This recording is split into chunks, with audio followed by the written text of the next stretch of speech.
Terima kasih Pak Henry Tumbel. Informasi yang sangat bagus, berguna bagi umat Tuhan akhir zaman ini. Yang semua yang diceritakan tadi sedang terjadi saat ini. Ya, beberapa catatan saya sebagai berikut.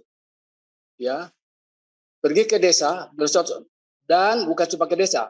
Anjurannya sambil bercocok tanam, dianjurkan itu secepat mungkin. Jangan tunggu-tunggu, secepat mungkin. As soon as possible, kata Ellen White.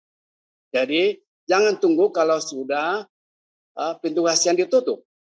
Kalau sudah pintu kasihan ditutup kan sudah 7 bala. Tidak lagi sempat, tidak mungkin lagi sempat. Jadi sekaranglah waktunya kalau kita mau country living supaya ketika jual beli dilarang, kita masih bisa hidup dari kebun. Nah, saya di pinggiran-pinggiran, saya masih semi country living ini, tapi sudah di pinggiran dan saya sudah berkebun di daerah ini. Jadi di kebun saya sudah ada pisang, ada papaya, dan rempah semua sudah ada. Sudah bisa lumayan. Itu satu catatan saya. Jadi jangan tunggu. Cuma sekarang bahkan para pejabat dan pendeta kita banyak bertikai, berselisih katanya, tidak, jangan sekarang. Bahkan banyak yang mencemooh yang country living. Banyak cemoohan pada orang country living. Dicemooh sebagai sesat dan sempalan. Ini aneh ini. Ya, Ellen White menunggu country living ya oleh para pendeta, penceramah di Zoom saya dengar, di WhatsApp ya mereka dicemooh sebagai sempalan dan sebagai aliran sesat. Nah, yang pokok yang mau saya terangkan Pak Henry begini. Digital currency sebenarnya bukan baru mulai. Itu sudah berusia kurang lebih paling tidak 13 tahun semenjak 2008 ketika cryptocurrency dimulai. Itu kan sebenarnya sudah uang digital itu. Cuma dikeluarkan oleh swasta. Ya, bukan pemerintah. Yang sekarang oleh bank sentral. Itu dananya. Jadi baik kripto maupun digital currency sama-sama peer-to-peer, sama-sama blockchain, sama-sama desentralisasi. Jadi kurang tepat kalau dikatakan maka dengan digital currency maka uang kita, rekening kita semua diurus pemerintah. Tidak. Dengan digital currency maka semua transaksi kita tidak perlu bank. Kita bisa transaksi hanya dengan HP, laptop ke laptop. Pemerintah tidak bisa tahu. Tidak ada pihak yang tahu rekening kita kecuali kita dengan tujuan transaksi. Jadi malah privasi sekali dengan digital ini. Jadi apakah nanti yang akan mengarah pada undang-undang hari Minggu? Bukan digital terutama, tapi krisis ekonomi keuangan global yang tidak teratasi. Serta krisis yang diakibatkan oleh climate change. Dua itu yang utama yang menjadi landasan sehingga undang-undang hari Minggu tidak bisa jual beli itu diterapkan di seluruh dunia. Sedang digital currency justru memberi kita keleluasaan itu. Seperti sekarang, kalau kita transaksi dengan cryptocurrency, tidak ada yang tahu, tidak ada yang bisa blokir kecuali kita dan tujuan transaksi kita. Bank Indonesia pun tidak tahu, ya, Menteri Keuangan tidak tahu, kecuali kita lapor. Sebab itu pakai kode, pakai PIN yang bisa berpuluh-puluh digit kita buat supaya tidak bisa diakses orang lain. Ini kira-kira. Nah, ada hal yang kurang diketahui umum tentang digital currency. Pertama, sebenarnya digital currency itu dulu sudah dianjurkan oleh Nancy Pelosi, tapi kurang dipedulikan oleh Biden. Ya. Tapi sekarang pemerintah Biden sudah setuju akan keluarkan CBDC. Kedua, sebenarnya digital currency itu bukan cuma 20 negara. 200 negara di dunia sudah komitmen untuk masuk ke digital currency. Yang ketiga, perkembangan baru sekarang bukan cuma serba digital. Mata uang fiat, yaitu mata uang diterbitkan tanpa jaminan akan dihentikan. Seluruh penerbitan mata uang harus ditopang oleh cadangan emas dan aset lain. Yang kedua, mata uang ke depan harus dikaitkan dengan nilai emas. Kita tahu sekarang ada muncul The BRICS. Ini sudah berkali-kali saya tulis di WhatsApp BRICS, tapi saya tidak sebut rinci apa itu. The BRICS itu akan menerbitkan mata uang digital dunia nanti bulan Agustus ketika mereka KTT di Afrika Selatan. Ada uang digital dunia nanti yang terbit direncanakan setelah KTT The BRICS di Afrika Selatan bulan Agustus yang akan datang. Tetapi ada juga nanti uang digital ASEAN, ada uang digital Asia, ada uang digital negara-negara, ada uang digital global Jadi berbagai mata uang digital kita akan jalan nanti. Nah, bersamaan dengan digital currency akan terbit yang disebut quantum financial system. Quantum ini ialah cara transaksi yang cepat, mudah, murah, aman, dan privasi. Dengan quantum, ya transaksi dari Amerika ke Indonesia bisa terjadi hitungan menit. Sekarang itu 3 sampai 5 hari. Dengan quantum itu nanti hitungan menit. Digital transaksi berat. Dan tidak ada batasan. Tidak ada pembatasan transaksi. Itu tidak benar itu. Bahwa dibatasi transaksi. Justru dengan sistem digital, transaksi tidak dibatasi, bebas. Ya, transisi ke melarang mata uang cash itu perlu waktu bertahun-tahun, tidak semerta, bukan 30 hari. Itu perlu bertahun-tahun sehingga kemudian uang cash itu dilarang. Tahap pertama uang cash dibatasi, lama-lama memang nanti tidak boleh, tapi tetap saja akan jalan. Jadi tidak serta-merta seluruh dunia masuk ke serba digital. Itu perlu waktu, ada tahapannya. Nah, itu yang kita tunggu. Berapa lama kita tidak tahu. Tetapi kita tahu bahwa itu akan berakhir ketika 7 bala Yesus keluar dari Maha Kudus. Sampai disitulah nanti apa batas akhirnya. Itu kira-kira beberapa hal ya. Jadi sebenarnya jangan terlalu takut pada digital. Sekarang ada grup di dunia dan saya masuk di dalamnya yang sedang berjuang melawan globalis. Globalis itu siapa? Globalis itu ialah PBB, WHO, World Economic Forum, bank-bank sentral yang dianggap melanggar asasi. Bank sentral ini membuat kita menderita selama ini karena percetakan mata uang fiat membuat inflasi. Nah, ketika mata uang fiat dihentikan, harus disangga dengan emas, nilai dengan emas, maka inflasi akan berhenti. Bisa diredam inflasi juga resesi. Maka ke depan kita akan lebih makmur, akan lebih sejahtera. Dan sekarang ada tim dunia global yang sedang berjuang mengumpulkan dana-dana untuk membantu orang-orang miskin dan negara miskin. Kalau tidak dibantu, 20 negara, 90 negara akan bangkrut. Kalau tidak dibantu dalam tahun ini, negara-negara miskin, pengutang besar, maka 20 negara sampai 40 negara akan bangkrut. Nah, sekarang ada tim yang berusaha dengan sekuat tenaga mencari jalan keluar, sehingga negara miskin tidak bangkrut, jadi orang miskin juga akan dibantu. Orang lapar, bencana alam, yang tidak berpakaian, yang tidak berrumah, akan mendapat bantuan dengan segera dari tim Patriot dan White Hat ini. Nah, siapa itu? Maaf, saya tidak bisa beritahukan sekarang di sini. Tapi itu ada, sudah terang ada, dan saya tahu benar. Ya, dan saya pun akses ke sana. Jadi berbahagialah. Ya, pertama jangan terlalu takut digital currency, yang mempermudah kita malah. Kedua, yang perlu kita jaga ialah ketika nanti climate change itu sudah puncaknya, bencana alam tidak bisa dibendung dan ada krisis global ekonomi keuangan, disitulah nanti kemungkinan undang-undang hari Minggu ditegakkan menuju common goals. Kita akan mencapai kategori untuk lepas dari climate change dan krisis itu, maka dunia akan menganjurkan kekuatan dunia tanduk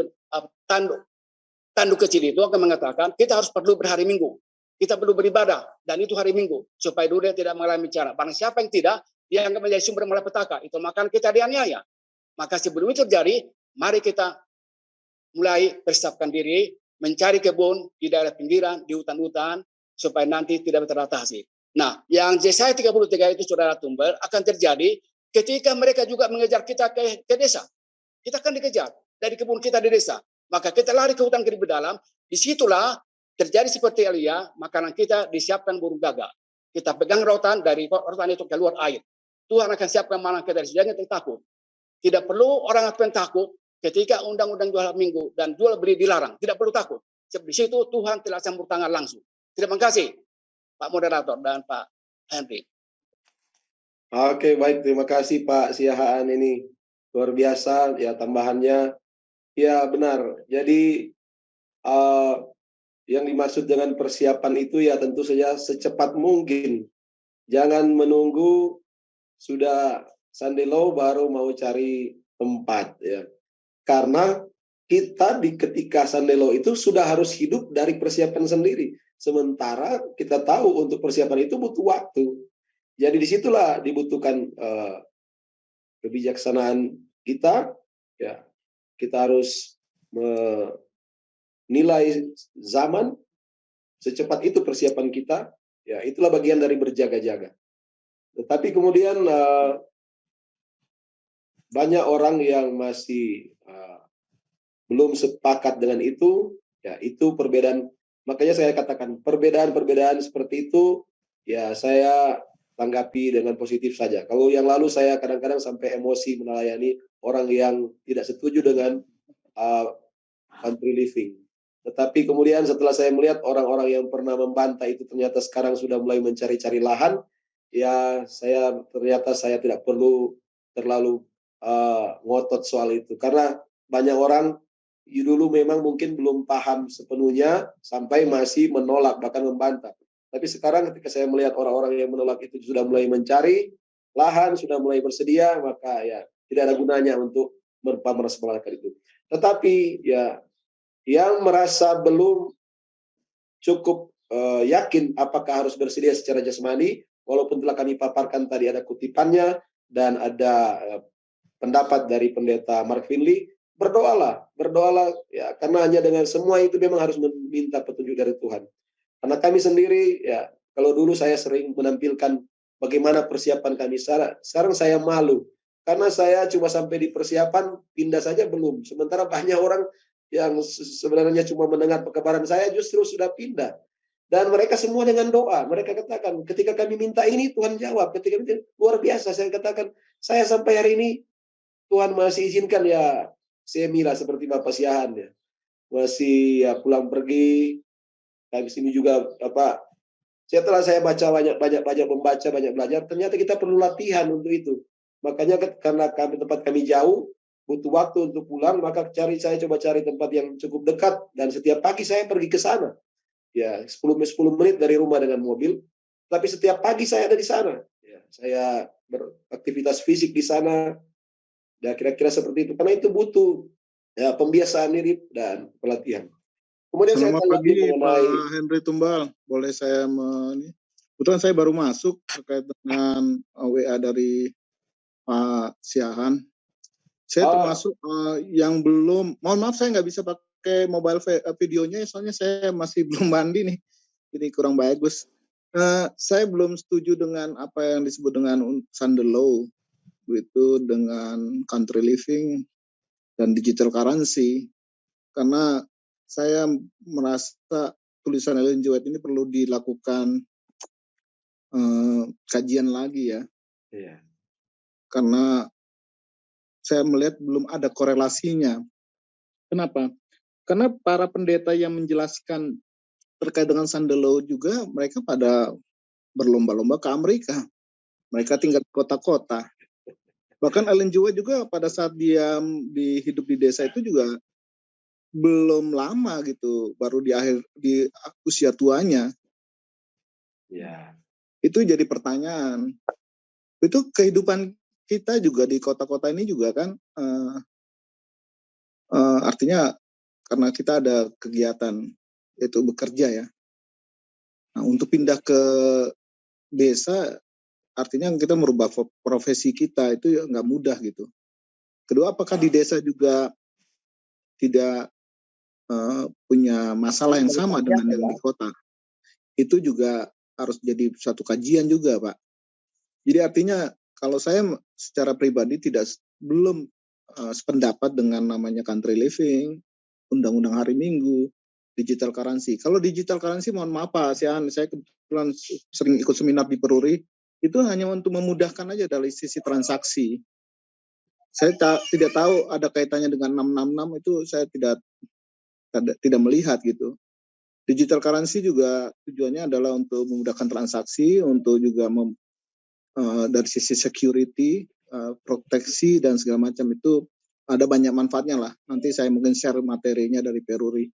Tetapi intinya mungkin kita harus melakukan kajian yang lebih komprehensif terkait dengan tulisan Ellen G. White.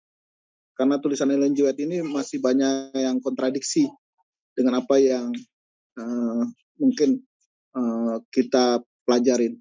Mungkin itu aja dari saya, Pak Henry Tumbal. Terima kasih nih Pak Sian untuk link Zoom-nya. Mungkin ada tanggapan dari Pak Henry Tumbal atau Pak Sian. Terima kasih. Oke, jadi kalau ada yang mau menambahkan nanti moderator akan mempersilakan. Kita selesaikan dulu. Setelah ini saya lihat sudah ada juga yang raise hand. Yang pasti bahwa mengapa kami selalu mengangkat bahwa CBDC ini adalah peringatan bagi kita bahwa kita semakin dekat dengan masa di mana para pemelihara sahabat akan dilarang berjual beli, karena dari perkembangan social credit system atau ya social credit score yang sudah mulai berlaku di China, dan ya itu ada pembahasan tersendiri nanti di lain waktu. Ya itu berlaku mata uang digital dan social credit score. Semakin seorang warga negara patuh pada pemerintah, maka dia akan semakin banyak fasilitas transaksinya itu semakin aman dan lancar.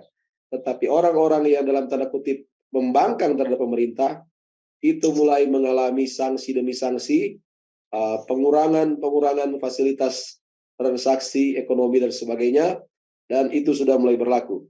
Dan social credit system itu sudah berlaku di China, sekarang sudah diadopsi oleh Italia, kemudian Amerika akan launching tidak terlalu lama, ya, beritanya sudah ada, kita tidak punya waktu untuk bahas sekarang. Tetapi saya rasa saya perlu juga dijelaskan mengenai apakah CBDC ini adalah tanda-tanda menuju pada pembatasan berjual beli. Sangat jelas. Karena yang tadi disampaikan oleh Pak Siahaan itu, ya dengan cryptocurrency, dengan aset digital, ya cryptocurrency itu yang diterbitkan oleh swasta itu, ya itu adalah aset digital yang diperjualbelikan seperti saham. Tujuannya hanya untuk mencari keuntungan, tetapi bukan alat pembayaran seperti uang CBDC yang dikeluarkan oleh bank sentral masing-masing negara. CBDC ini memang memfasilitasi kita semakin bebas, semakin lancar, semakin mudah bertransaksi. Tetapi semua data-datanya itu diketahui oleh pemerintah. Dan berita ini sangat valid ya. Dikutip oleh freemalaysiatoday.com, tetapi berita ini sendiri berasal dari Telegraph. Telegraph ini adalah media yang sangat terpercaya ya. Dan dilaporkan bahwa CBDC ini ya Bank of England di Inggris ini sudah merencanakan. Saya cari berita ini ya, banyak negara tidak mau memberi bocoran, tetapi bocoran dari Bank of England ini luar biasa ya. Kalau uang digital itu berlaku, maka uang digital itu dapat diprogram ya. Kalau kita mau membeli, cuma mana yang disetujui oleh pemerintah atau pemberi kerja, employer or government. Saya dapati bahwa ini sangat bagus untuk mencegah terjadinya ya pembelian yang ya membeli senjata secara gelap, perdagangan yang gelap, ya, yang tidak di-approve oleh pemerintah, atau korupsi, atau ya terorisme dan sebagainya. Dan sangat jelas bahwa mata uang ini karena berbentuk digital sangat bisa di-track ya. Siapa yang berbelanja kepada siapa, jumlahnya, tempatnya dan seterusnya. Ada data-data, ada kutipan-kutipannya, berita-beritanya sayang sekali sudah jauh ke belakang, tahun lalu kami bahas. Sementara yang bertanya ini baru tahun ini bergabung. Sementara saya tahu banyak yang sudah mengikuti Zoom kami sejak tahun lalu. Sudah sangat jelas bahwa CBDC itu sangat mudah mengontrol. Pemerintah akan mengontrol semua transaksi. Dan satu lagi yang saya perlu tambahkan bahwa berbicara mengenai country living, apakah itu perlu ditinjau lagi secara catatan, karena ada banyak pembahas nubuat katakan setiap catatan kutipan itu harus dicari tahu latar belakang kenapa Nyonya White menulis hal itu. Ya, apakah itu berlaku sampai sekarang atau hanya di waktu itu? Nah, tetapi ya, selalu perbedaan itu tidak pernah akan hilang. Kapan saja, sampai kapanpun di dalam organisasi gereja akan selalu ada perbedaan-perbedaan mengenai cara menafsirkan catatan-catatan nubuat, apakah itu dari Alkitab maupun roh nubuat. Tetapi kita harus selalu sensitif terhadap setiap perkembangan, karena bisa jadi setiap perkembangan yang kita lewatkan akan membuat kita ya tertinggal ke belakang, bahkan terbuang kalau kita tidak bersedia. Jadi marilah kita memberi perhatian lebih banyak kepada setiap perkembangan-perkembangan, dan tidak ada salahnya bagi mereka yang sudah duluan bersedia. Ya, saya rasa itu apabila mereka menjalani itu dengan doa, dengan meminta petunjuk Tuhan, karena ya banyak yang setuju, banyak juga yang tidak setuju. Tetapi masing-masing kita harus menentukan dengan memohon petunjuk Tuhan. Banyak yang sudah sukses, bahkan sambil meninggalkan pekerjaan mereka. Kalau saya sampai saat ini, saya walaupun sudah menyediakan tempat, menyediakan tanaman, tapi belum bisa pindah, masih dengan pekerjaan di kota, maka saya coba cari lahan di luar kota yang dekat untuk saya berlatih. Apapun yang langkah yang saudara ambil, ya, mari kita lihat apakah saya sementara merespon dekatnya kedatangan Kristus, atau apakah saya dari kelompok yang tidak mempercayai hal itu. Terima kasih. Baik, terima kasih. Apa suara saya sudah cukup jelas? Saya tidak hidupkan kamera karena sedang berada di kandang. Ya, oke. Sedang ada di kandang ayam. Baik, jadi begini. Pertama saya ingin menanggapi begini. Mengenai CBDC, digitalisasi, undang-undang hari Minggu, percaya atau tidak percaya, suka atau tidak suka, itu adalah hak pribadi masing-masing. Ya, kalau di sini ada amaran, sifatnya anjuran nasihat, mau diikuti, mau percaya silakan, mau tidak pun silakan. Tapi satu hal yang ingin saya ingatkan adalah di sini bahwa sedikit saja di dalam dunia intelijen, kalau ada suatu visi misi tujuan, dia tidak akan langsung disampaikan kepada pihak ketiga tujuan misinya apa, tapi yang lain. Yang penting tujuannya tercapai. Demikian juga dengan sistem yang sekarang ini. Kalaupun misalnya disampaikan ke masyarakat, ke dunia luar, ke media adalah, oh positifnya digital segini, oh keuntungannya begini, begini, begini. Tapi tidak mungkin disampaikan misi visi asli yang sebenarnya. Tolong dicatat itu. Yang kedua yang ingin saya sampaikan adalah, kalau kita mau jujur dan meminta berdoa hikmat kepada Tuhan, Tuhan akan berikan petunjuk bahwa sejak COVID pandemi hingga sekarang, peristiwa-peristiwa yang terjadi itu saya sangat yakin merupakan sarana dan prasarana menuju undang-undang hari Minggu nanti. Walaupun nanti penggenapannya mungkin tidak langsung dikatakan undang-undang hari Minggu, mungkin bisa Green Sabbath, Family Sabbath, atau apapun, tapi intinya adalah pengudusan hari Minggu. Itu. Nah, yang ketiga yang saya mau sampaikan adalah, saya mendukung mensupport pembicara secara jujur. Dan bagi pihak-pihak yang tidak setuju, ya monggo silakan, tidak apa-apa. Yang kontra silakan. Dalam dunia webinar Zoom itu sah-sah saja. Biarkan dengan keyakinannya, karena itu sudah masuk privasi masing-masing. Tapi dalam hal ini saya tetap posisi setuju dengan pembicara, karena saya juga mengikuti perkembangan dunia. Dan sedikit banyak saya mengetahui sedikit banyak dalam tanda petik kulit-kulitnya dunia intelijen. Itu. Nah, pertanyaan saya, tadi tanggapan pertanyaan saya, satu.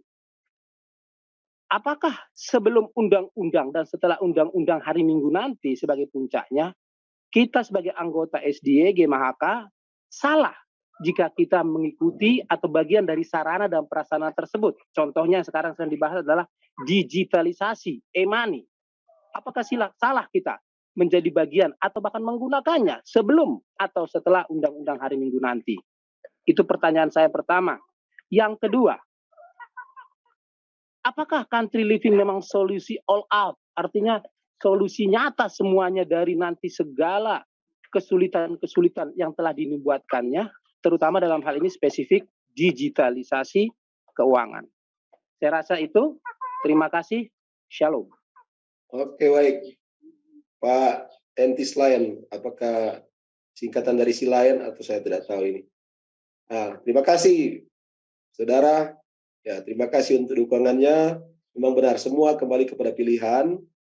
Dan saya juga dulu bagian dari orang yang ragu-ragu ketika mendengar pekan kabaran ini pertama kali dari Pendeta Ruli ya tilar, tapi ketika kami bergumul berdoa bersama keluarga, meyakinkan istri, anak-anak, orang tua sebelah menyebelah, itu perjuangan yang tidak mudah. Ya.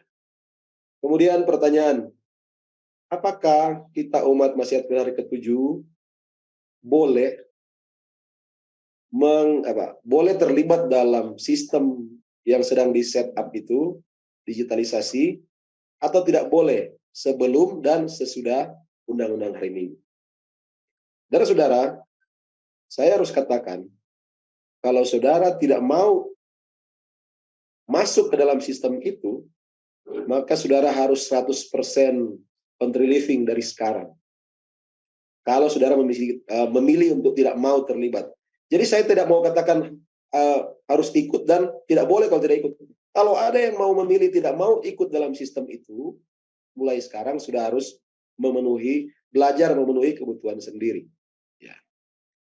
Tetapi kalau yang mau ikut dalam sistem itu, saya mau berikan pendapat bahwa selama mengikuti sistem itu, saudara dan saya belum diminta untuk memilih, untuk memutuskan sesuatu yang bertentangan dengan iman kita, maka selama itu kita bisa gunakan.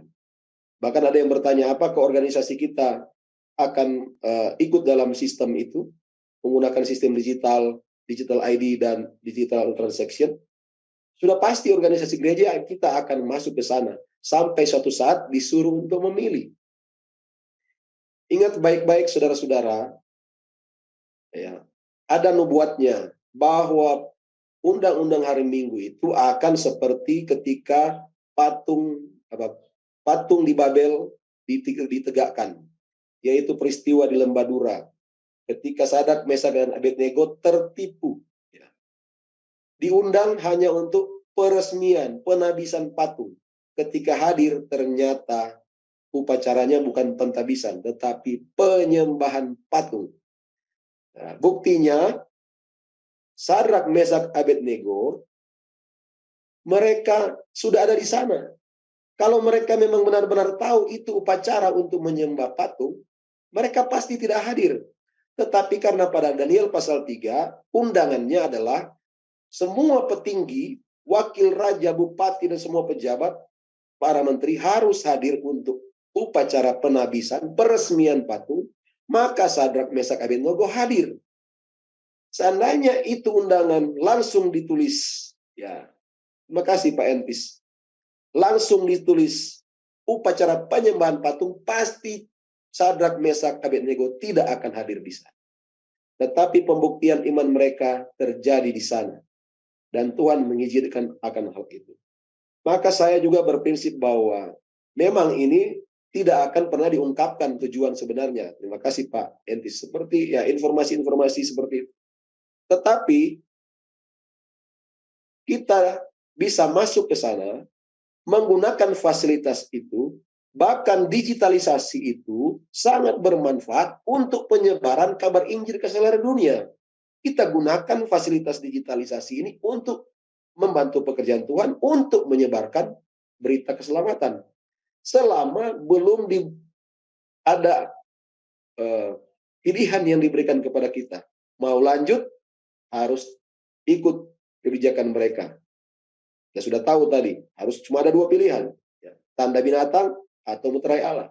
Selama belum ada ancaman atau pilihan yang menyangkut iman kita, maka saya pribadi mengatakan bahwa kita bisa masuk ke dalam sistem digitalisasi itu. Terima kasih. Bisa terdengar ya? Tadi ada pernyataan mengatakan tentang counter living dan lain-lain tidak jelas. Jelas sekali Pak. Kapan itu? Secepat mungkin. Alasannya apa? Kota-kota sudah rusak, polusi dan lain-lain. Tujuannya persiapkan kita untuk pada saat jual beli tidak bisa. Jadi sangat jelas petunjuknya. Sangat jelas sekali. Petunjuknya jelas. Jadi jangan ragu. Nah, saya Pak Henry kalau tidak salah di Sulut ya. Kami Pak sekarang, saya ada tim nasional, bukan Advent ini, tapi ada Advent Alba, yang mau country living nasional ini. Dan di Sulawesi 10 kabupaten ikut program kami. Ya, termasuk Gorontalo, termasuk Sulut. Antara lain kami akan proses kelapa menjadi PCO, menjadi macam-macam. Nah, kami akan tanam kelor, itu hilirisasinya dikeringkan, ditepung, dibuat kapsul, diekspor. Uang banyak itu. 1.000 hektar per kabupaten sudah siap. Kelompok taninya sudah siap, bukan orang-orang Advent. Mereka tahu bertani, bercocok tanam. Sekarang Pak, uang itu ada di pertanian desa. Kalau saudara tanam kelor 2 hektar, dijual kering ke pabrik kami nanti, per 2 hektar itu petani dapat 25 juta per bulan. Lebih besar dari gaji dari terbang di Jakarta. Jadi uang ada di desa, jangan takut. Ada uang di desa. Maka LLWA berkata, kalau kita olah tanah sesuai hukum alamnya, maka di sana terdapat harta karun, hidden treasure terdapat di sana. Ini dulu saya tidak percaya ini. Dulu saya petani, saya merasa malu jadi petani dulu. Bekerja cuma bisa makan kenyang. Tapi setelah baca ada harta karun di sana, betul. Di 2 hektar lahan kelor, ada 25 juta per bulan. Kami, pabrik itu sebagai pengusaha 1.000 hektar mendapat 250 miliar per tahun. Hampir 1 miliar satu hari penghasilan pabriknya. Ya, 10 kabupaten di Sulawesi sudah siap. Ya, di Kalteng, saya sudah disiapkan oleh kelompok masyarakat Dayak di sana 50.000 hektar lahan. Saya tidak perlu beli. Saya cuma urus HGB-nya. Nah, saudara yang tidak punya lahan, silakan bergabung, boleh. Ya, tidak usah beli dari kami. Nanti ya bayar aja HGU-nya untuk apa? Cukup. Lalu bertani. Saudara tanam kelor, ditampung di pabrik, ya 2 hektar saudara mendapat 25 juta. Nah, kami ada proyek energi baru terbarukan. Ada proyek itu, tapi tidak perlu saya bicarakan. Itu sampai 100.000 hektar itu nanti.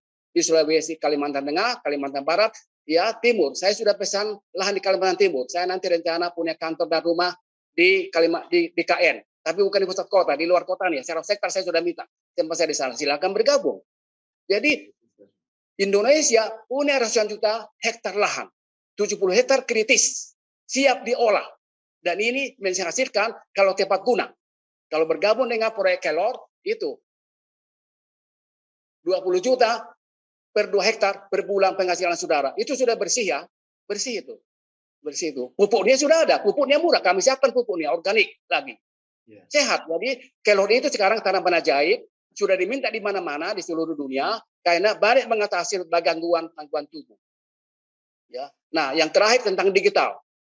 Menggunakan digital itu bukan dosa. Tidak ada dosa menggunakan digital. Tidak ada dosa digitalnya. Sebab itu kan cuma alat. Gitu. Dan 200 negara, Pak Timbal, bukan 20. 200 negara sudah komitmen untuk digital. Termasuk Indonesia. Bahkan Indonesia juga kemungkinan masuk di BRICS. Indonesia. Sekarang di Timur Tengah, dolar. Ini antara lainnya, dolar sudah dibuang. Orang pakai jual dan digital karena di Timur Tengah jual beli minyak. Ini. Sudah jual rubel ya, dan nanti digital di sana. Sekarang ada terjadi perang dunia ketiga. Sudah pernah saya tulis.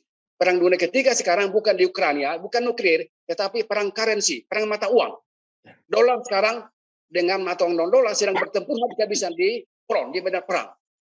Dolar tidak lagi dipakai sebagai acuan mata uang. Habis-habisan. Perang habis-habisan ini berat ini. Nah, apa kemungkinan nanti?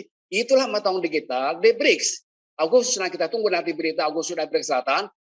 Uang digital di BRICS akan keluar kemungkinan besar setelah KTT di BRICS dia perkesalahan bulan Agustus. Disitulah kemudian dolar semakin babak belur.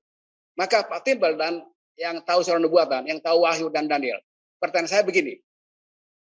Di nubuatan itu Amerika akan menjadi tokoh utama yang mendirikan patung binatang kan? Patung binatang untuk disembah. Itu undang-undang hari Minggu. Tetapi dalam perekonomian dunia mata uang sekarang kelihatan Amerika sedang terkesampingkan, tergeser oleh mata uang digital ini nanti, tergeser perannya. Siap negara-negara sekarang membuang dolar itu saham-saham dolar sekarang dioper-oper sekarang saham-saham dolar dioper-oper di mana-mana murah-murah karena orang takut nanti dolar akan habis. Karena Amerika sudah berhutang 400.000 triliun, tidak bisa dibayar, bisa bangkrut Amerika tidak lama lagi. Ya, Nah, apakah nubuatan tentang peran Amerika yang menonjol itu, bagaimana itu dihubungkan dengan dedolarisasi. Sehingga hegemoni Amerika melalui dolar ini sekarang menjadi terkesampingkan. Ini. Siap sekarang, kalau salah kita di Wahyu 17, kita sedang berada di tahap ke-6, ke-7 ya. Kerajaan ke-6, ke-7, atau Daniel pasal 11 di Perang Utara Selatan. Nah, 6 itu kan Amerika. 7 itu kekuatan global. 8 itu kekuatan yang semula ada, sekarang yang semula ada, tanduk kecil. Jadi sekarang kita mungkin sedang berada di peralihan dari globalis, PBB, WHO, World Economic Forum, dan lain-lain, Bank Sentral, ke kekuasaan tanduk kecil yang dipulihkan kembali. Tapi pada saat itu Amerika berkurang perannya dalam dolar. Itu bagaimana itu Pak Kimbal? Terima kasih lagi untuk tambahan dan ada pertanyaan. Tapi saya ingat tadi ada pertanyaan dari Pak Entis yang belum saya jawab. Saya jawab sekalian. Apakah country living itu satu-satunya solusi? Satu-satunya solusi. Saudara-saudara, saya harus katakan bahwa country living itu sama seperti Nuh membangun Bahtera. Nuh membangun Bahtera. Banyak orang yang katakan, kami mau sudah percaya country living, tapi kami juga tidak punya dana, tidak punya lahan, dan sebagainya. Dari saya coba baca lagi kisah mengenai Nuh, dari catatan Roh Nubuat, bahkan ada filmnya. Saudara, ya, ketika Nuh diberi petunjuk oleh Tuhan untuk membangun Bahtera, berapa duit yang harus dia keluarkan? Saudara-saudara, apakah dia sudah punya semuanya? Ataukah ketika Tuhan perintahkan, langsung Tuhan berikan, ini, beli kayu, ini kayunya sudah ada, dan sebagainya. Ternyata tidak. Perjuangannya selama 120 tahun itu sangat menyedihkan. Diolok, diejek, bahkan oleh keluarganya sendiri. Dia harus meyakinkan seisi rumahnya, dan sebagainya. Tetapi, ya, catatan Roh Nubuat katakan, bukan Bahtera yang menyelamatkan Nuh. Maka saya harus katakan bukan country living yang akan menyelamatkan saya dan saudara di masa kesusahan itu. Melainkan tangan Tuhan sendiri. Dibuktikan dengan peristiwa Nuh.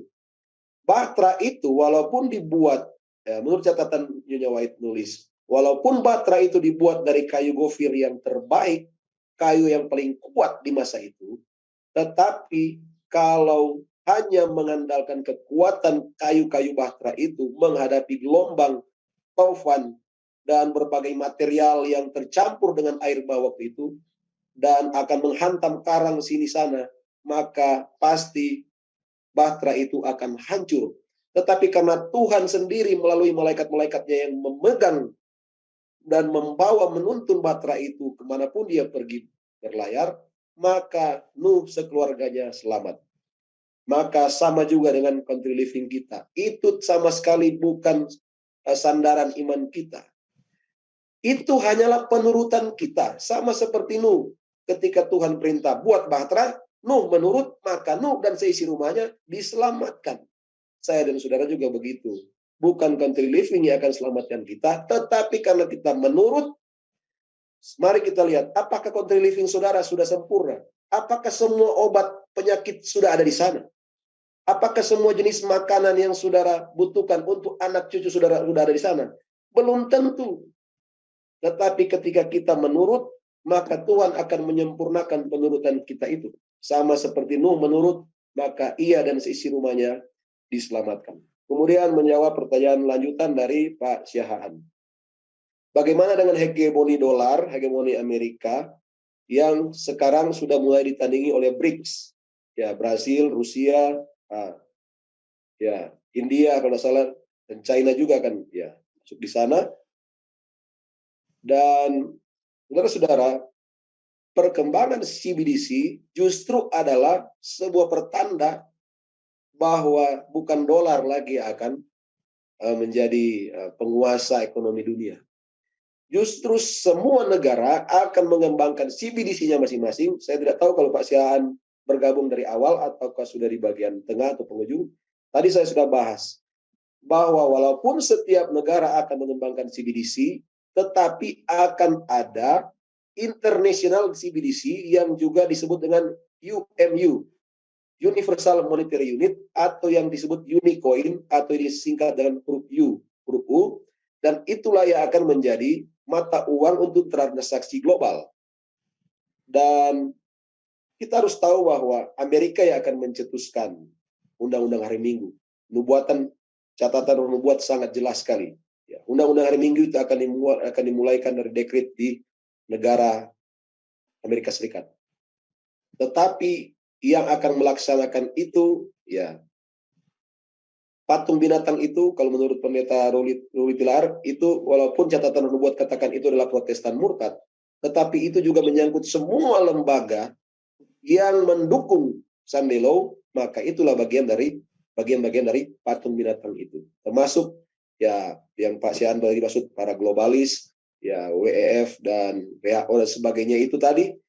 Tetapi yang saya bacakan tadi, kalau saudara-saudara perhatikan, ada yang disebutkan oleh Sekjen PBB, dia katakan rencana ID digital itu sudah dicanangkan oleh PBB, tetapi yang akan melaksanakan itu namanya adalah di Apex Body.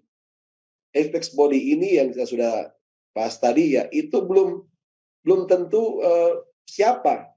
Sehingga tadi saya mengira inilah mungkin pengenapan Wahyu 17, bahwa mereka akan seia sekata lalu menyerahkan kekuasaannya kepada binatang itu, dan 10 raja-raja ini juga belum diketahui sekarang, tetapi dalam 1 jam lamanya mereka akan berkuasa.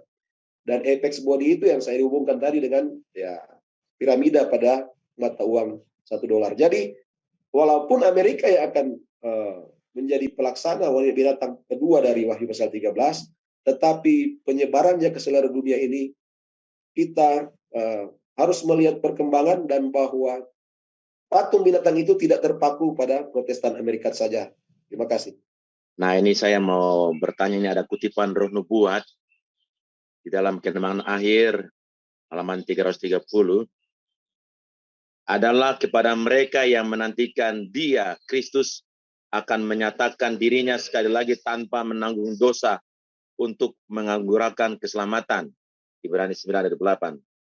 Seperti berita kelahiran juru selamat, pekabaran kedatangan kedua kali tidak diserahkan kepada pemimpin-pemimpin agama.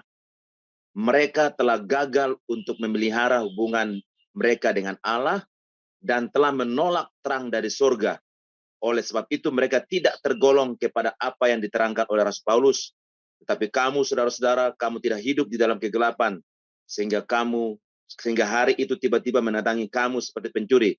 Karena kamu semua adalah anak-anak terang dan anak-anak siang.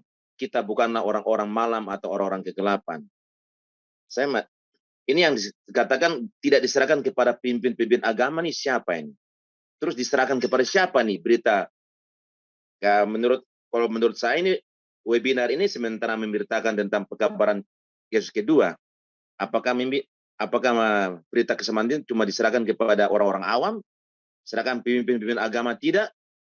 Karena pimpin agama lagi sibuk urus organisasi atau bagaimana? Iya.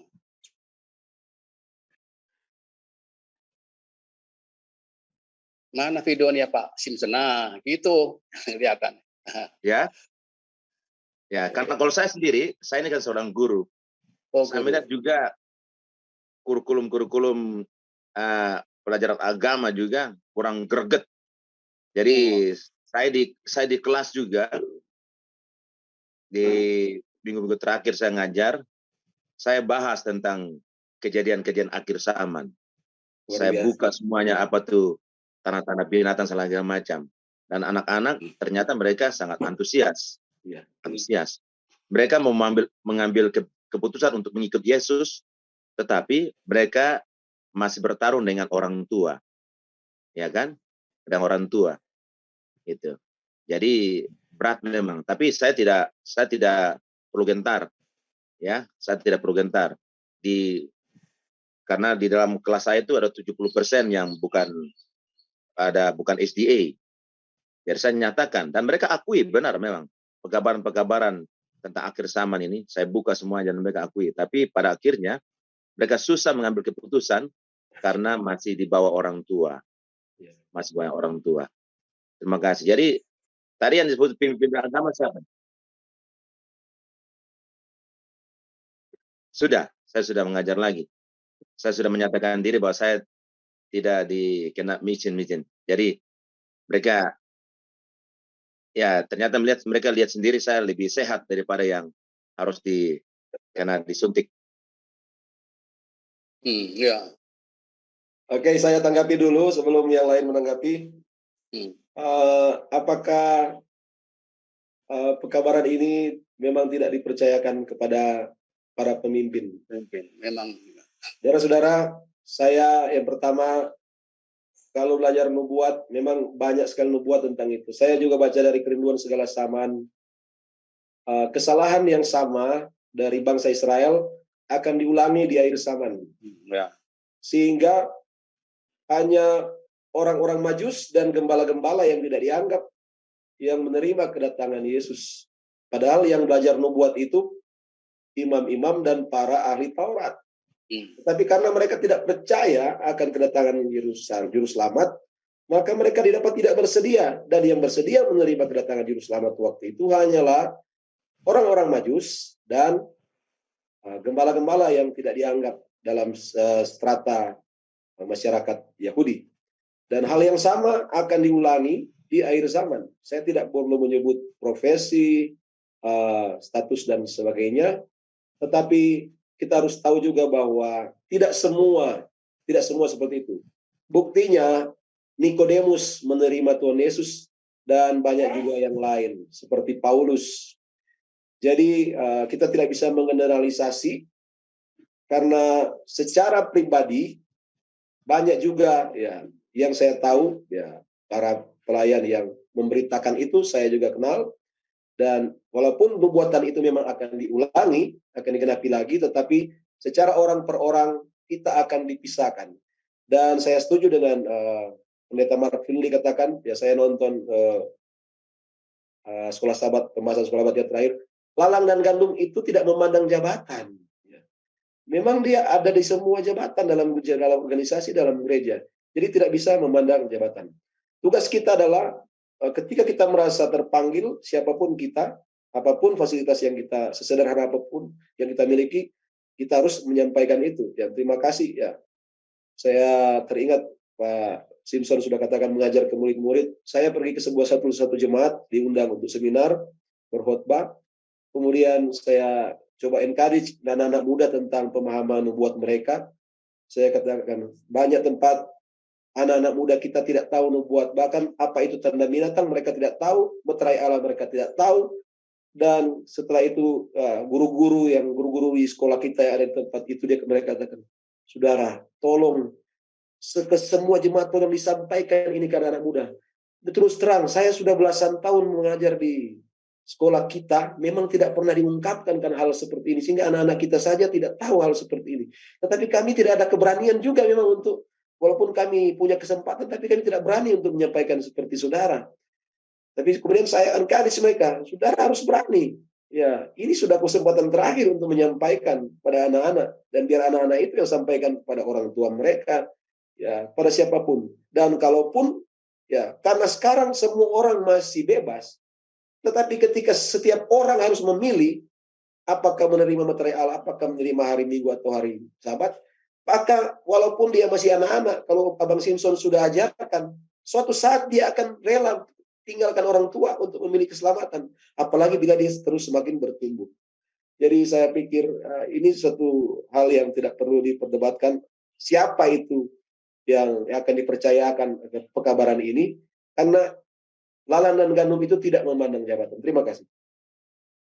Ya, terima kasih. Pertanyaan yang menarik, ya, sederhana tapi mendalam ya. Uang kita yang ada di bank, apakah untuk saat ini aman? Saya harus katakan ya, keamanan keuangan di bank itu ya sampai saat ini masih terjamin. Walaupun tergantung kualitas bank masing-masing ya. Ada bank yang bisa bertahan atau ada bank yang goncang. Karena saudara-saudara tahu bahwa di awal tahun saya sudah sampaikan dalam satu seminar seperti ini, mungkin tidak secara Zoom tetapi secara audio di Radio Edenway. kegoncangan bank-bank besar di Amerika, bahkan bank yang besar di Swiss goncang karena ya ada pelemahan ekonomi karena inflasi yang membuat bank harus menaikkan suku bunga mereka dan menggerus aset mereka, akhirnya mereka menjadi goyah, dan bank-bank yang sudah ratusan tahun pun tergoncang, termasuk bank yang ada Credit Suisse ya, ada di Swiss ya. Jadi saya mau katakan bahwa ya penilaian masing-masing kita terhadap kualitas suatu bank, kekuatan suatu bank untuk bertahan, likuiditasnya itu sangat relatif. Tetapi kalau sudah tiba di masa digitalisasi, ya apakah negara kita akan mengadopsi sistem yang berlaku di Nigeria seperti saya sudah berikan contoh tadi? Ya, yang tadi Pak Sihaan bilang 30 hari itu bukan 30 hari uangnya tidak bisa berbelanja seperti itu. Tetapi apabila rekening bank kita tidak diupdate dengan data digital kita, maka akan ditutup. Ya. Itu berlaku di Nigeria. 30 hari saja diberikan waktu, maka terjadi antrian di bank-bank untuk mengupdate data mereka. Tapi puji Tuhan, saya dengar dari seorang, kebetulan saya dapat beritanya dari seorang pembicara seperti saya yang ada di Afrika, di Zimbabwe. Dia membuat berita itu dan saya ikuti beritanya. Ternyata sudah bisa diupdate secara online juga. Ya, dipermudah karena kalau semua orang harus ke bank, ya terjadi rush lah begitu, seperti itu tidak cukup. Ya, 30 hari dan setelah semua orang sudah, ya, buktinya tadi berita tadi 90 juta rakyat atau warga negara Nigeria langsung mendaftarkan data digital dihubungkan dengan rekening bank, karena kalau tidak akan ditutup. Dan saya berpikir kalau rekening ditutup dan uang saya ada di dalam, bisa juga memang hilang. Tapi saya rasa tidak ada orang yang rela. Tidak ada yang rela. Pasti berebutan langsung mendaftarkan data digitalnya, identitas digitalnya. Tidak ada yang rela. Dan selama masih seperti itu, ya seperti Pak Sian katakan, kita ikuti saja, tidak ada masalah. Ya, Pak Entis juga tadi katakan, kita ikuti saja, itu tidak masalah. Selama kita belum disuruh memilih, apakah harus menyembah patung itu atau tidak mau menyembah patung itu. Sama seperti Sadrak, Mesak, dan Abednego. Ya, terima kasih. Saya AK dari Kalimantan Barat, PKB, West Kalimantan. Saya minta maaf tadi saya agak terlambat masuk karena memang ada kegiatan. Yang saya lihat adalah sudah ada beberapa anggota jemaat di tempat saya, wilayah Kalimantan Barat ini, sudah mulai mencari tanah untuk rencana country living. Ya, saya rasa kita semua tergerak hatinya karena ini memang sudah dibuatkan. Tapi yang sangat kasihannya nanti anak-anak kita yang masih kecil, Pak. Bagaimana cara menyikapinya? Jadi seandainya kita sudah memiliki sebidang tanah yang sudah cukup untuk kita usahakan, anak-anak kita masih perlu pendidikan. Terus yang kedua adalah seandainya kita tergerak semua untuk country living, bagaimana penginjilan di kota, gitu ya, penginjilan di kota. Sama seperti Sadrak, Daniel, Sadrak, Mesak, dan Abednego, mereka memperkenalkan diri mereka ada di kota sehingga Tuhan dimuliakan. Bukan kebanyakan, ada beberapa memang anggota jemaat yang sangat semangatnya mendengar kata country living, lalu pergi mereka membeli sebidang tanah, lalu mereka sudah berharap mungkin tidak lama lagi Tuhan akan datang. Sampai dengan saat ini belum juga Tuhan datang. Akhirnya kecewa, Pak. Ya, seperti itu. Mungkin ada beberapa anggota jemaat juga akan bertanya. Di jemaat saya sendiri ada beberapa yang sudah sangat pengen untuk country living, tapi mungkin keterbatasan dana. Seperti yang saya dengar tadi dari Bab Opung Siahaan, ya, bahwa memang luar biasa, 70 hektar dapat gratis, luar biasa itu. Kalau kami di sini masih sawit yang banyak, Pak. Jadi sangat sulit. Terima kasih, Pak. Terima kasih. Oke, baik. Terima kasih Pak Aka dari Kalimantan Barat ya. Wah, lumayan jauh. Puji Tuhan sampai saat ini banyak yang setelah mendengarkan pekabaran seperti ini, ada yang berkonsultasi ke saya, bertanya, saya selalu katakan berkonsultasi dengan saya untuk saling menguatkan, oke. Tetapi setiap keputusan harus saudara bertanya langsung dalam doa kepada Tuhan. Dan dia selalu saksikan kepada saya perkembangan setiap tahap demi tahap. Dia katakan bagaimana mereka mulai mencari lahan dengan doa. Kemudian bahkan ada yang bertanya, bagaimana saya memulai sedangkan suami saya tidak seiman? Saya sudah percaya tapi suami saya belum seiman. Saya katakan, suster percaya dengan kuasa doa. Dia kata, saya percaya sedang doakan. Bukan cuma tempat yang akan suster dapat, bahkan suami pasti akan ikut. Cuma dalam beberapa bulan dia tiba-tiba bersaksi, saudara luar biasa, suami saya sudah ikut dan mau sama-sama bersedia. Jadi tidak ada yang mustahil kalau memang sudah ada niat dan bertanya dalam iman kepada Tuhan. Sementara banyak orang masih dengan berbagai alasan pertimbangan meragukan catatan-catatan nubuat. Sementara ada orang yang sudah bergumul setelah percaya. Sementara saya sudah bersedia tapi belum pindah-pindah. Jadi tidak boleh ada yang saling menyalahkan. Bahkan orang yang tidak percaya saya tidak mau salahkan. Karena banyak orang yang 2 tahun lalu tidak percaya. Sekarang sementara cari lahan. Maka saya tidak perlu mempersalahkan apapun. Tetapi mengenai concern dari Bapak Aka ini tentang anak-anak yang masih kecil, yang masih berpendidikan. Saya sepakat. Dan saya mengecek. Dan kalau saya temukan ada yang sudah berhenti living karena pekabaran kami, kemudian saya cek anak-anaknya itu berhenti sekolah, saya selalu motivasi lagi. Tolong carikan cara bagaimana supaya mereka tetap bisa mengenyam pendidikan. Apakah homeschooling atau cara seperti apa? Karena sekarang banyak homeschooling. Karena zaman online ini tidak ada yang mustahil. Dimanapun kita berada tetap bisa. Dan mereka mempertimbangkan hal itu. Dan ada yang tetap bersekolah seperti biasa. Dan ada yang sempat berhenti, ada yang sudah mulai sekolah lagi. Dan masing-masing kita, sekali lagi saya mau katakan, ya, bergerak dengan iman yang selalu bertanya, memohon petunjuk dan kehendak Tuhan. Selalu meminta tanda. Ya, selalu meminta tanda. Saya sebenarnya punya banyak kesaksian, kalau ya mengingat waktu saya tidak bisa saksikan, tapi saya menonton banyak sekali kesaksian ya gereja-gereja jemaat-jemaat di Amerika yang sudah sangat maju. Karena mereka setiap Sabat, siapa tahu di jemaat saudara bisa dipraktikkan. Kalau jemaat saya sepertinya mustahil. Ada satu jemaat, setiap Sabat ada kesaksian country living. Wah, luar biasa. Jadi anggota-anggota jemaat itu kemajuan country living mereka saksikan dan saling melengkapi mereka di situ. Oh, puji Tuhan, bagaimana mereka merasa terpanggil, mereka memulai dan lainnya. Kemudian mengenai penginjilan. Ya, ada satu keluarga ya, yang sudah memutuskan untuk country living. Dia katakan, jemaat saya sedang mengolok-olok saya. Saya katakan, pergi dan buktikan bahwa ketika suster country living, suster semakin giat dalam menginjil. Suster menginjil tidak perlu jauh-jauh. Ya, kalau suster ada di belakang suatu kampung, datanglah menginjil di kampung yang dekat itu, di kampung terdekat di mana saudara. Ujung dunia itu bukan ada di ujung Siberia atau di Alaska.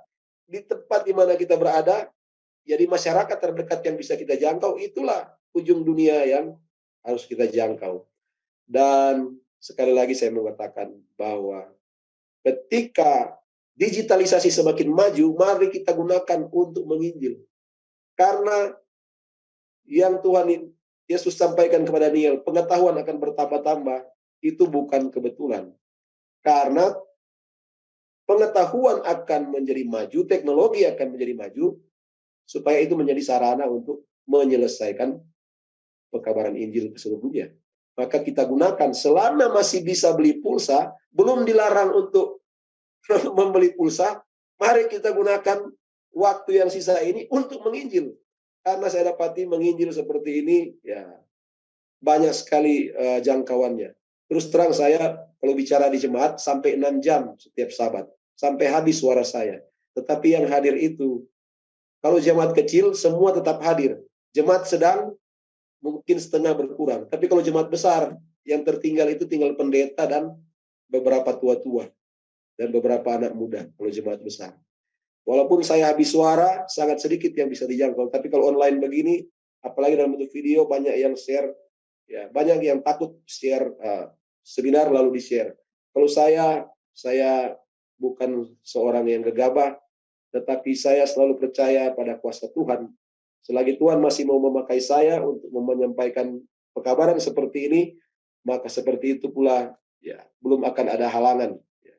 Kecuali sudah waktunya, ya mungkin kita tidak bisa lagi untuk menginjil seperti ini. Terima kasih Pak Aka. Ya. Saudara Aka, di Rondoba dikatakan, kita tinggal di desa, tapi menginjil ke kota. Jadi dari desa menginjil ke kota. Itu satu. Kedua, kita sekarang bukan cuma punya yang digital, kita punya juga penginjilan digital. Jadi tinggal di desa, kita bisa menginjil digital kemana-mana. Ini loh, kegabaran tinggal malaikat. Dari langit dengan kuasa besar ini mungkin terwujud sekarang. Digital itu dari langit, dengan internet kita bisa menginjil kemana, kita bisa masuk ke setiap rumah sekarang melalui digital. Ini. Jadi menjadi mudah. Jadi tidak terhalang menginjil ke kota walaupun tinggal di desa. Nah, catatan kedua untuk saudara Aka. Di Kalbar ada tanaman luar biasa hebat, namanya kratom.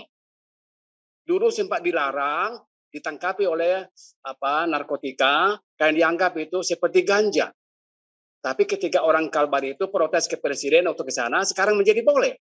Oh, kratom itu kalau saudara tanam, bukan cuma 12 juta hektar, bisa besar itu kratom. Sebab itu memang sangat diperlukan di Amerika di mana-mana. Sebagai obat penenang, itu kratom itu. Jadi tanam kelor, tanam kratom, saudara punya uang. Dengan uang 25 juta, 40 juta sebulan, saudara bisa homeschooling anak-anak itu. Tidak terlantar. Sekarang homeschooling sudah menjadi fenomena. Orang di kota juga sekarang sudah banyak homeschooling. Ya, tidak sekolah yang formal. Anak-anak diajar di rumah oleh orang tua dan guru yang dibayar. Kalau saudara bisa bayar guru dengan uang dari perkebunan itu, harta karun itu, maka tidak masalah sekolah-sekolah. Dan lagi begini, ada begini. Pilih mana? Kalau memang supaya sesuai dengan petunjuk Tuhan, kita harus country living, supaya lebih dekat ke alam, belajar dari alam, jauh dari pengaruh yang jahat kota, lalu kemungkinan selamat menjadi bertambah besar. Pilih mana? Buta huruf masuk surga atau menjadi dokter tapi tidak masuk surga? Mana yang kita pilih?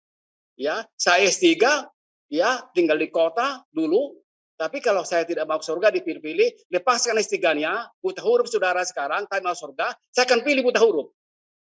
Kembalikan saya buta huruf, tapi masuk surga, selamat.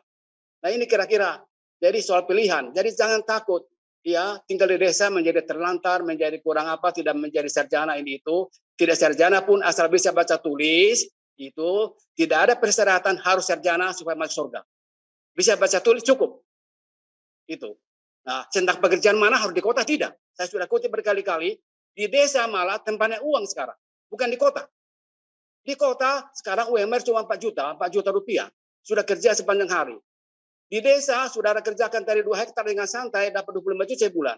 Kalau mau lebih banyak, 5 hektar sekali ya, supaya 60 juta sebulan. Kalau mau sedikit lebih makmur. Nah, ini kira-kira tentang anak sekolah, tentang desa-desa. Dan saudara Aqua, kalau Tuhan berkati, kami juga mungkin nanti akan bergerak juga ke Kalimantan Barat. Kami sudah disiapkan juga lahan di Kalimantan Barat itu. Kami akan ke sana, dan saya memang sudah pernah ke Kalbar, daerah yang luar biasa bagus dan subur dan luas sekali. Paling luas itu Kalimantan Barat, dan banyak tanah kosong yang belum diolah, dan bisa diolah menghasilkan uang yang banyak sejahtera di sana kalau memang mau mencangkul berpeluh.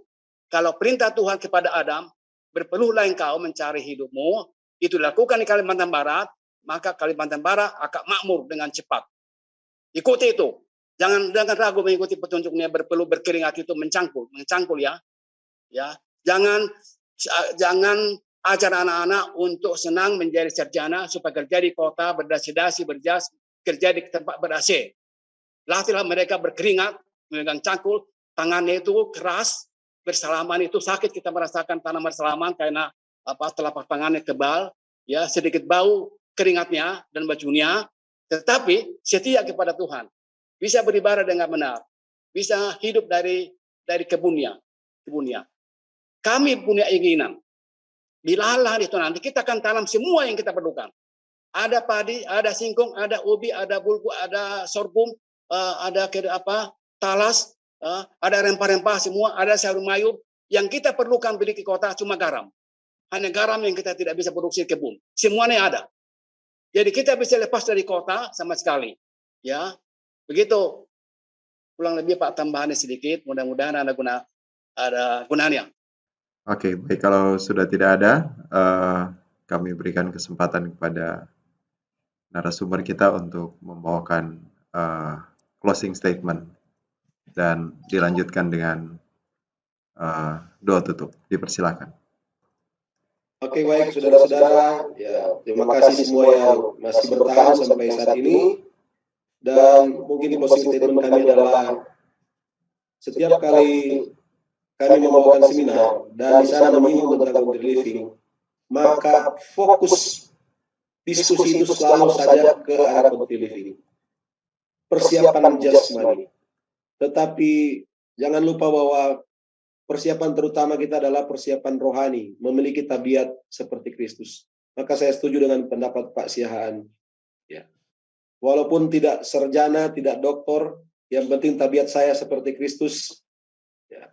Dan ada kutipan kemarin, ya, kami pergi melawat di orang sakit di rumah sakit, kemudian bertemu dengan seorang yang sudah bercountry living. Kemudian kami katakan kami juga sementara bersiap. Dia tanya-tanya kapan mau pindah.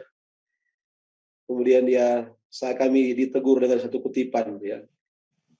Tidak ada 5 atau 1 atau 10 dari 100 keluarga yang masih tinggal di kota yang bisa mempertahankan kehidupan untuk membentuk tabiat seperti Kristus.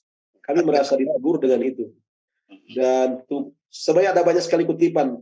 Sebenarnya country living bukan satu-satunya tujuannya untuk Sunday Law, tetapi yang terutama adalah pembentukan karakter. Dan kalau saudara search di buku-buku nubuat, banyak sekali kutipannya. Bahkan bacaan rumah tangga sepanjang saudara mau satu triwulan ini, saya ikuti setiap pagi di gereja.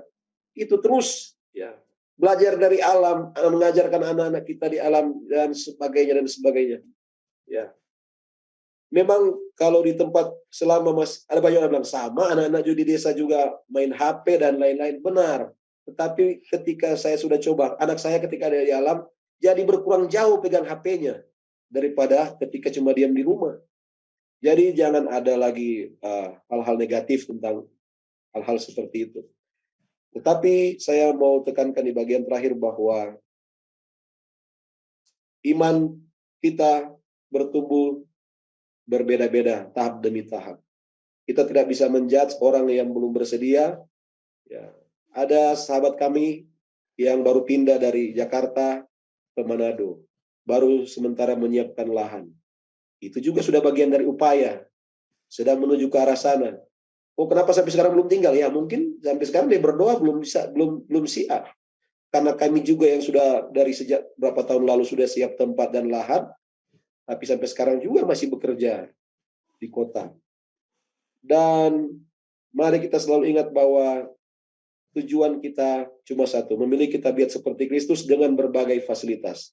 Country living, Pathfinder juga saya dapati itu tujuan akhirnya. Walaupun di situ juga belajar tentang skill untuk survival, untuk masa kesukaran, tetapi tujuannya salah satu juga untuk mencapai tujuan tabiat Kristus. Dan saya mau ceritakan satu cerita sebagai penutup. Saya bertemu dengan seorang bapak. Dia seorang Buddhis, dari seorang keturunan Chinese. Dan dia mungkin tidak tertarik kalau bicara mengenai ayat-ayat atau kutipan-kutipan, tapi ketika berbicara mengenai perkembangan terakhir dunia ini, dia sangat tertarik dan dia sangat tahu perkembangan.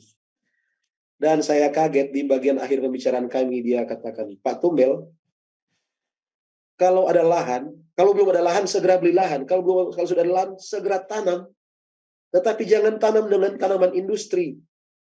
Tanamlah dengan tanaman bahan makanan.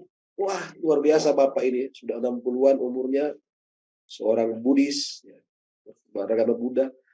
Tetapi dia tahu bahwa, saya tanya, kenapa Bapak berpendapat seperti itu? Kalau saya melihat semua perkembangan ini, orang yang bisa survive itu orang yang bisa menyediakan sendiri kebutuhannya. Yang lain boleh survive, tetapi harus ikut kemauan mereka. Wah, dari situ saya melihat bahwa nantinya orang-orang Majus itu akan bukan cuma 3 seperti yang digambarkan di film kisah-kisah mengenai kelahiran Kristus. Ternyata orang Majus di akhir zaman itu jauh lebih banyak dari yang saya duga. Hati-hati jangan sampai mereka menggantikan posisi kita yang ada di dalam gereja ini. Jangan-jangan saya ini termasuk kategori para ahli Taurat, para imam-imam dan lain-lain. Tetapi karena saya tidak bersiap, tidak siap, tidak mau memberi perhatian terhadap nubuat ini, maka orang yang di luar sana yang tidak pernah belajar nubuat, diberikan cuma dengan tuntunan bintang, mereka menemukan dan menerima kelahiran Yesus, sementara saya ada di dalam sini terbuang keluar. Kiranya ini menjadi perenungan kita. Amin. Kita tunduk semua kita berdoa. Bapa di surga, terima kasih untuk waktu yang indah. Di hari Minggu pagi ini kami boleh berbincang-bincang mengenai nubuat firman Tuhan dan catatan-catatan roh nubuat. Terima kasih karena roh-Mu saja yang boleh menuntun. Dan biarlah kiranya kami semua setelah mengikuti pertemuan Zoom ini berkomitmen untuk memberi perhatian lebih banyak, berjaga-jaga melihat perkembangan peristiwa-peristiwa akhir zaman, dan mempersiapkan apa yang harus kami persiapkan sesuai dengan kebutuhan masa saat ini. Dan biarlah roh yang sama yang akan menuntun persiapan kami untuk bersedia mempersiapkan keluarga kami dan pribadi kami, tetapi juga mempersiapkan orang-orang lain juga, agar semua bisa diselamatkan di dalam kerajaan. Menyertai kami bila kami berpisah, damai sejahtera-Mu senantiasa menjadi bagian kami semua.